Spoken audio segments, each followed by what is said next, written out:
মেয়ের জন্মদিনে একা হাতে কি আয়োজন করলাম পরিবারের সবাইকে নিয়ে খুব সুন্দর একটি সময় কাটিয়েছি। সব কিছু মিলে আজকে ছোট্ট একটি ভিডিও আপনাদের সাথে শেয়ার করতে যাচ্ছি। আসসালামু আলাইকুম এভরিওয়ান, সবাই কেমন আছেন? আশা করছি সবাই ভালো আছেন। এই তো আলহামদুলিল্লাহ, আমরাও ভালো আছি। মেয়েদের জন্মদিনে যতই বাইরে অনুষ্ঠান করি না কেন, বাইরে ঘোরাঘুরি খাওয়া দাওয়া করি না কেন, আমার হাতে কোনো কিছু স্পেশাল রান্না করে দিতে আমার কাছে ভালো লাগে। সকাল সকাল নাস্তা রেডি করে তারপর টুকটাক কাজ গুছিয়ে নিচ্ছি। সন্ধ্যার পর সবাইকে আসতে বলেছি, তো তেমন একটা কাজের চাপ নেই, একটু একটু করে কাজ গুছিয়ে ফেলতে পারবো যেহেতু সন্ধ্যার পর সবাইকে বলেছি। অনুষ্ঠানের কথা এখন মাথায় আসলে অনেকটা টেনশন করি। তবে এরকম অনুষ্ঠান আগে দেখা যেত যে সপ্তাহ ঘুরতো না, এরকম আমাদের বাসায় অনুষ্ঠান হতো, কত রান্না বান্না করতাম, সেই দিনগুলো যে কোথায় চলে গেল এখন ভাবলেই অবাক লাগে।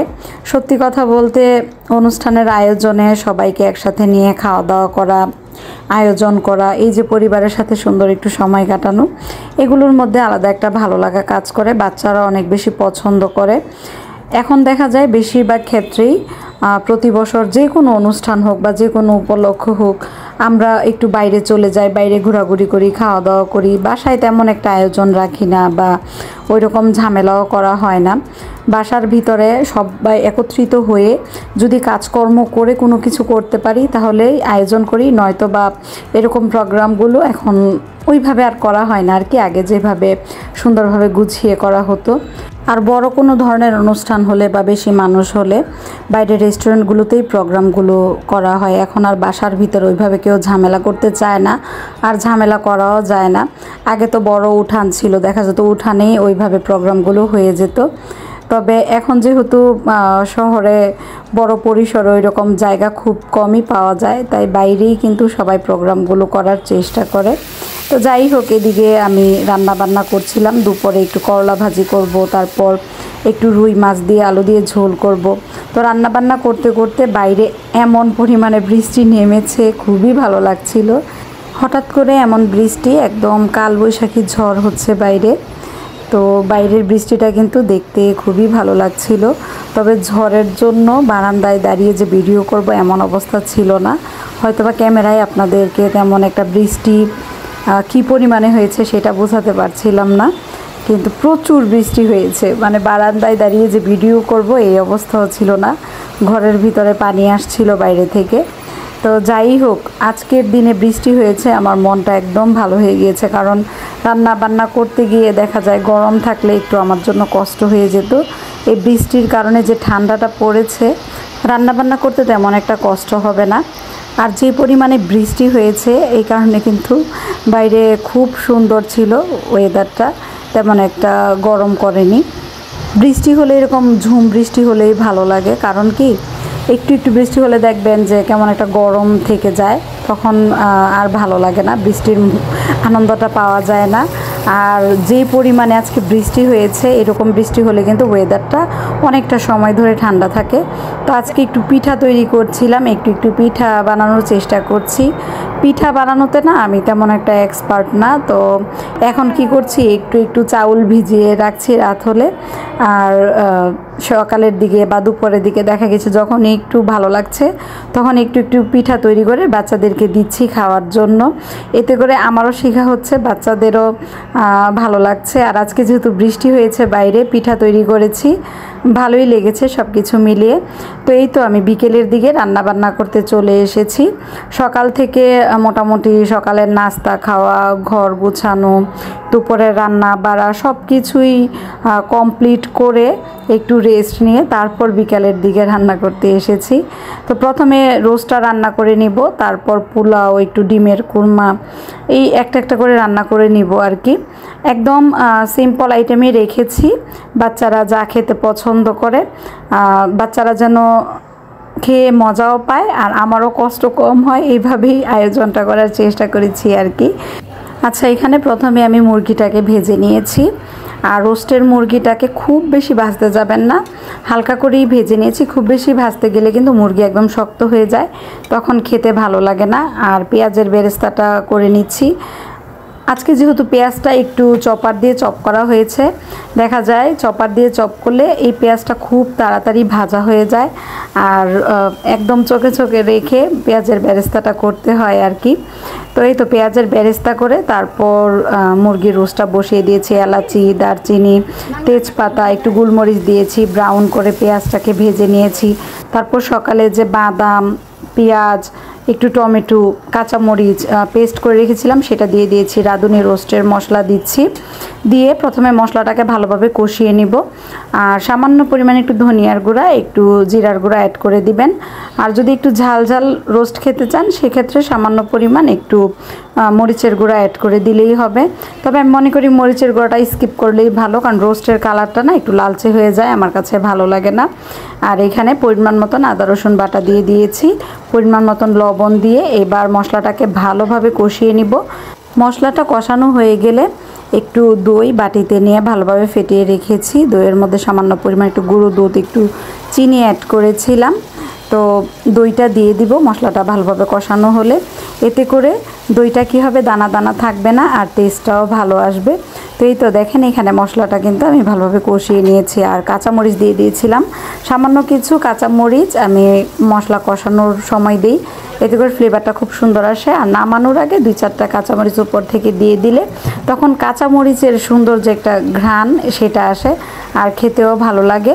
এখানে সামান্য পরিমাণ আমি একটু ঘি অ্যাড করেছিলাম, এটা স্কিপ হয়ে গিয়েছে, আপনারা অবশ্যই সামান্য পরিমাণ একটু ঘি অ্যাড করে দিবেন।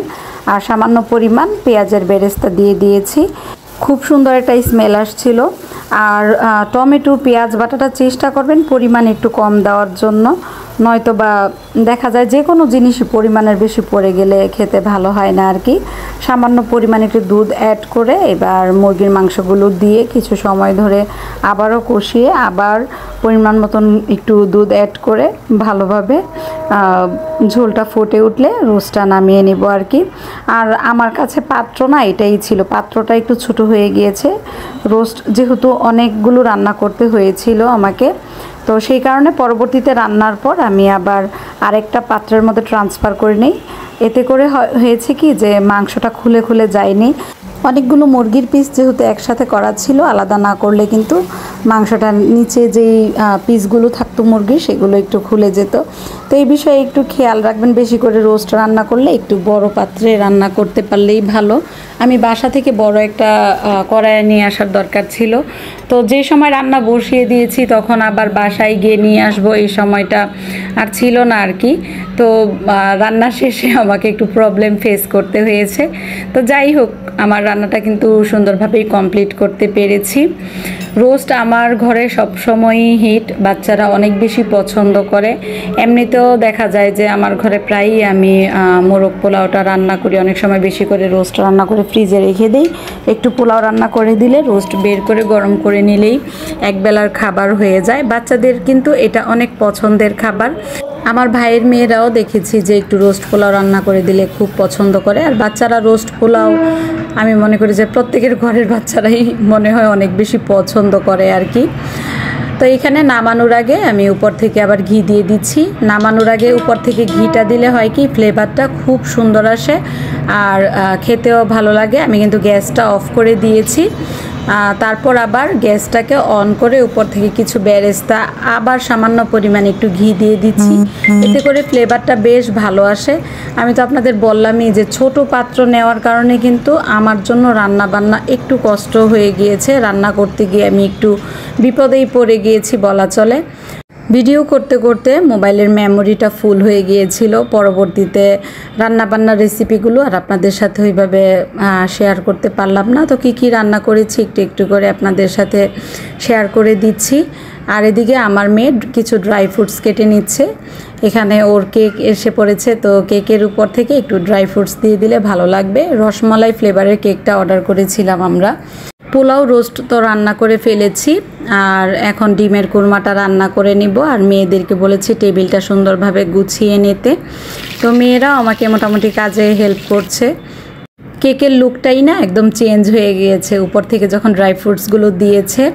আর সব ধরনের ড্রাই ফ্রুটসই ঘরে রাখা ছিল, যে কারণে আরও কেকের উপরে দেওয়ার পর দেখতে খুবই ভালো লাগছিল। আর জন্মদিনে দেখবেন কেকটাই কিন্তু খাবারের মধ্যে একদম মেন। কেক যদি ভালো না আসে বা ফ্লেভার ভালো না লাগে, কোনো কারণে আপনার কেকটা মন মতো না হয়, তাহলে মনে হয় যে জন্মদিনের আনন্দটাই নষ্ট হয়ে গিয়েছে, তাই না? তো কেকটাকে সুন্দরভাবে সাজিয়ে নিয়েছি, এখন ফ্রিজে রেখে দিব আর বাকি কাজগুলো করে নেব। এর মধ্যে কিন্তু বাড়িতে মেহমান চলে এসেছে অলরেডি, আর আমাদেরও কাজকর্ম রান্নাবান্না সব কিছু গোছানো প্রায় শেষ। এই তো ডিমের কোরমার লোকটা আপনাদেরকে দেখিয়ে দিলাম। ডিমের কোরমাটা খেতে কিন্তু বিশেষ করে বেশি ভালো হয়েছিল। আর এর মাঝে ভিডিও অন করা হয়নি আপনাদের সাথে। অনেক সময় সব সময় দেখা যায় যে আয়োজন করি, সব কিছু করি, ওইভাবে ভিডিওতে শেয়ার করা হয় না, সবাইকে দেখানো হয় না। তো আজকে চিন্তা করলাম যে কাজের মধ্য দিয়েও সবার সাথে একটু সময় কাটাই, প্লাস সবাইকে আপনাদের সাথে ভিডিওতে শেয়ার করি। তো মেয়েরা কিন্তু ওর নানা ভাইকে নিয়ে ছবি তুলছে, অনেক আনন্দ করছে। ভাবিরা এসেছে, বাবুরা এসেছে, তো ওদের সাথে অনেকটা সময় ধরে গল্প করেছি। তারপর সবাই এই তো ছবি তুলছিল, সবাই ফটোশ্যুট নিয়ে ব্যস্ত হয়ে গিয়েছে। আমরা কিন্তু পরিবারের সবাই ছিলাম বলেই ভালো আনন্দ করতে পেরেছি, বাইরের কেউই ছিল না। আমরা সবাই আর কি ঘরের ভিতরের মানুষজনই। তো আয়েশা বুড়ি দেখেন কি সুন্দর করে সাজুগুজু করেছে। আমাদের আয়েশা বুড়ি কিন্তু সাজতে অনেক ভালোবাসে। ইফরাত বাবুর বাবার কুলে এদিকে আমার ছোট ছোট আন্টিরা এসেছে। তো সবাইকে নিয়ে খুব সুন্দর সময় কাটিয়েছি। আমাদের খুব সুন্দর একটা সন্ধ্যা, তারপর রাতে যে আয়োজন করেছিলাম, সব কিছু মিলে খুব সুন্দর সময় কেটেছে আমাদের। আমার কাছে তো বিশেষ করে খুব ভালো লেগেছে। আর আজকে আমি কোনো প্রকার রেডি হইনি, যেহেতু একটু কাজকর্ম রান্না বান্না নিয়ে ব্যস্ত ছিলাম। আর কেন জানি ইচ্ছে করছিল না যে আজকে আর রেডি হই। সবাইকে দেখেই না আমার আনন্দে এমনিতেই মন ভরে গিয়েছিল আর ভালো লাগছিল। এখন না আগের মতো এরকম সাহস করে কিছুদিন পর পর যে অনুষ্ঠানগুলো করা হয় সেগুলো করতে পারি না। আসলে সাহসই আসে না মনের মধ্যে যে সব কিছু গুছিয়ে করতে পারবো কি না। তো মাঝে মধ্যে যদি সবাই এরকম আসে না, আমার কাছে খুব ভালো লাগে। আর ভাবিরাও দেখা যায় অনুষ্ঠান থাকলে হেল্প করে কাজে, তাই আমার তেমন একটা ভাবিদেরকে নিয়ে টেনশন করা লাগে না। কোনো প্রকার আয়োজন করলে বাইরের কেউ হলে তখন বেশি টেনশন হয়ে যায়। তো এদিকে কেক কাটা হচ্ছে। ইফরাত বাবু তো খুব আনন্দ করছিল, সবাই বার্থডে উইশ করছে, ইফরাত বাবু দেখছিল। ওর কাছে যেহেতু এখন সম্পূর্ণই এই বিষয়টা নতুন, কিছুদিন পর ইফরাত বাবুর কেকও কাটবো আমরা, খুব মজা হবে। তো ভিডিওতে এই স্মৃতিগুলো ক্যাপচার করতে পেরে আমার কাছে খুবই ভালো লাগছে। আর এখন যেহেতু একটু বাইরে গরম পড়ে গিয়েছে, তাই যে কোনো অনুষ্ঠান বা আয়োজন করলে আমরা চিন্তা করেছি যে সন্ধ্যার পর রাখবো। সন্ধ্যার পর কিন্তু একটু হলেও ঠান্ডা থাকে, এতটা গরম লাগে না, দুপুরে যে পরিমাণ বাইরে গরম থাকে আর কি। আর তেমন একটা ব্যস্ততাও থাকে না, সময়ও কাটানো যায় সুন্দর। আজকে কিন্তু আমরা মোটামুটি প্রায় রাত 12টা পর্যন্ত আনন্দ করেছি। তারপর সবাই বাসায় গিয়েছে। এর মধ্যে আবার ঝুম বৃষ্টি হয়েছে বাইরে। তো বৃষ্টির কারণে বাইরে বাসায় যেতে সবার একটু লেট হয়ে গিয়েছিল আর কি। আর এদিকে রাফসা বাবু দেখেন শুয়ে আছে, তারপর নূর বাবু, সবাই আনন্দ করছিল। আর বাচ্চাদেরকে দেখে আমার এত বেশি ভালো লাগে, বাচ্চাদের ভিডিও করতে, বাচ্চাদের ছবি তুলতে। আমার ইচ্ছে করে সব সময় এদের ছবি তুলি, ভিডিও করি, এই স্মৃতিগুলো রেখে দিই সুন্দরভাবে, কারণ এই সময়গুলো চলে গেলে তো আর পাওয়া যায় না। আর এদিকে টুকটাক কিছু গিফট আপনাদের সাথে শেয়ার করছি। এই মগটা না আমার কাছে বিশেষ করে খুব ভালো লেগেছে, কিন্তু যেহেতু মেয়ের গিফট, মেয়েই তো মগটা ব্যবহার করবে, আমি চিন্তা করছিলাম আমার নিজের জন্য এমন একটা মগ কিনে নিব। আমার খুব ভালো লেগেছে।